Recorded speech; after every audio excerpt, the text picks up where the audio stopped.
back to Beyond Sunday. Father Martin's dying over here. I'm Stephen Thompson. Father Martin Castaneda here. And we're going to just journey in as we begin our podcast of Beyond Sunday, particularly here, St. Mary's Parish, to let you know just some of the things that are happening and some of the fruit, maybe a sense of a year in review so far of things that have happened here at St. Mary's Parish. So year in review, maybe let's start back at liturgical year, so the beginning of Advent.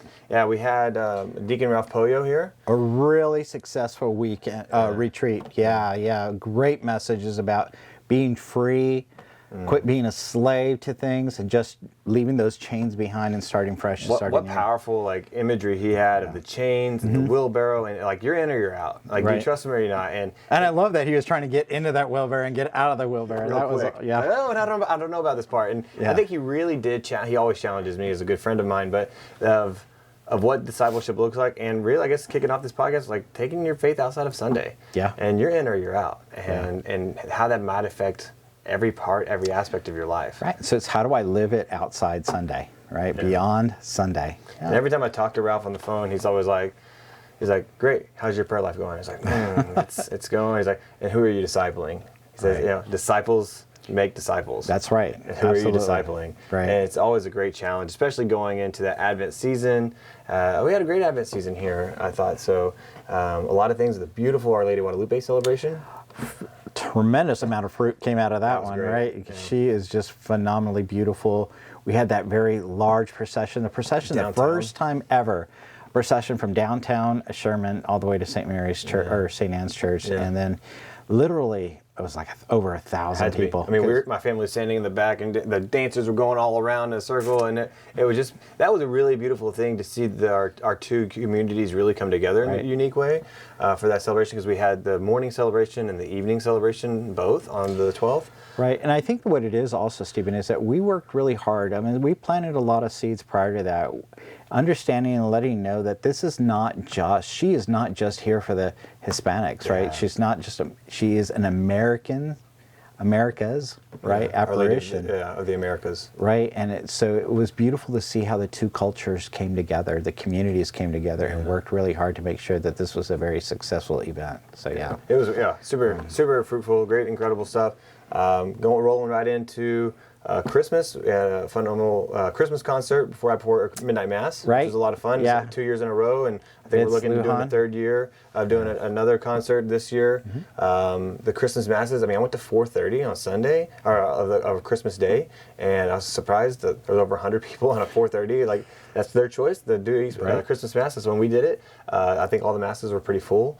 So that was great, running right into the new year, the Feast of Mary, Mother of God, and with that came a Jubilee year. Well, actually, we had a lot of fruit came from that. So I was like, Stephen, I'm not going to get up on a first day of the year and go open up St. Anne's Church and be very disappointed because there's not a whole lot of people that are going to show up to that Mass. So I said, Stephen, intentionally I'm going to do this at St. Mary's because I wanted us to go back to where we began, because sometimes we do have to return back to where we began to start even you. And so as I was praying and making my prayers and getting everything prepared for that Mass, it was as if we returned to many, many years ago, before St. Anne's Church was here.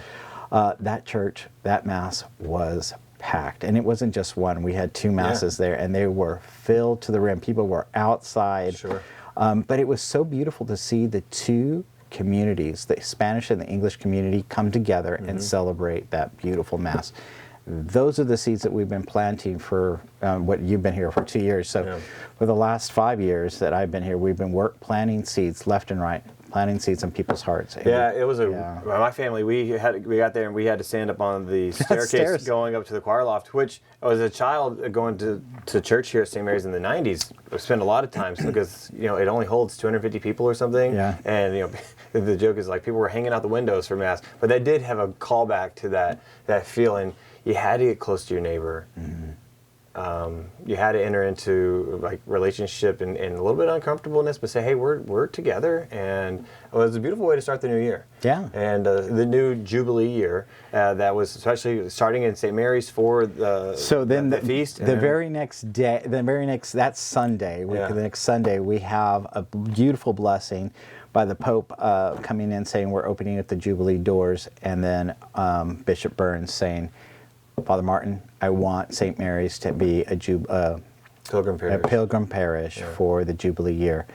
And what does that mean? That means that we receive the same indulgence that you would have received if you had gone through the doors at Rome. Yeah. And so we have our decree that's up, and since then we've had adoration every day. We've had adoration. It depends on the day. Monday through Friday, it's from 8:30 to 9 o'clock at night. Saturdays from 8:30 to 4:30, and then Sunday from 2:30 to 9 o'clock at night. Which is kind of a callback to what we did during Lent last year. We had our 440 hours of adoration, which was a great response from our people who really have a hunger and thirst for spending time in the Eucharist, in front of the Eucharist in adoration, and that's just continued on to this time. People are over there often. I mean, I know when we finish our Life Nights on Sunday night, we have teenagers that go over there for like 15 minutes. They'll pick us up at 7:30 instead of 7 o'clock. They tell their parents, and then they go spend some time in adoration. It's been a great fruit, and from that, then we've had different retreat opportunities for our adults and our teenagers going from January to February. I think we had 2 welcome retreats. We had 2 welcome retreats. So both men and women have gone through their welcome retreats. We had confirmation retreat, and we also had the Dallas Catholic Youth Conference retreat, which brought in tremendous amount of fruit. I mean, you guys are killing it with the messages that we're getting, and bringing people to God, Christ. As we're sitting here, we've kind of come across this idea of togetherness in our communities, because I know that with the welcome retreats, it's the only place that I know of that they host the women's weekend, and they do English and Spanish women at the same time, and they share meals together. They share sacrament together. They celebrate liturgy together. Some of the talks and things are separate, but then they come back to the things that are really important for community, meals and sacraments. Men the same way, the same weekend, but in 2 different locations, and they come together for those important things. And then for the DCYC, the Dallas Catholic Youth Conference, the big theme was Viva Cristo Rey. And so I did have some of my non-Spanish speaking teenagers like, I got an A in Spanish, but I don't know what's going on here. And but it was just a beautiful, I guess, just celebration of culture, of I guess where the church is now, that we're not separate. We are having to figure out and navigate this thing together, even in some of the awkwardness and things that maybe doesn't make everybody feel most comfortable. But that's okay. Right. And so we brought, I think, 30 students from St. Mary's, and we joined in with the biggest one they've had so far. I think they had 1,600 students at the conference. It was, that's tremendous. Yeah, there was like 1,200 last year and 1,000 the year before. So it keeps growing. And right now we're going to have a Student of the Lone Star in June, and we already have 25 students signed up for that, which I'm anticipating we're going to have to buy more spots. So hey. But you got to stop, because we got to go back a little bit. You've already jumped all the way to June. Yeah. What's happening in April? Yeah, April, we have Dr. Edward Shree coming for a full-day conference. Technically 8 talks. The first one starting with the school that nobody else is invited to, with our 6th, 7th, and 8th grade students at St. Mary's School. Right. He and I are going to do an event together with those students, and then we have 7 talks spread throughout the day. I think it's totally worth it for people. Tell your friends, tell your family. What's the cost, Stephen? I think it's gratis, free. Gratis? It's free? Yeah, what? Completely. Yeah, absolutely. So take the day off work, and we'll have different food opportunities here for lunch and supper that you can for purchase. The advertisement just fell down. But we'll have the links in the bio and all that, no problem. But Dr. Ed Shree is going to be here, and he's going to do 7 different talks. Starting at 10:30 in the morning, going all the way until like 9 o'clock at night. Great opportunity, especially going right before Holy Week, for us to dive really deep into our deeper relationship with the Lord, in our head knowledge, but hopefully that leads from the head to the heart.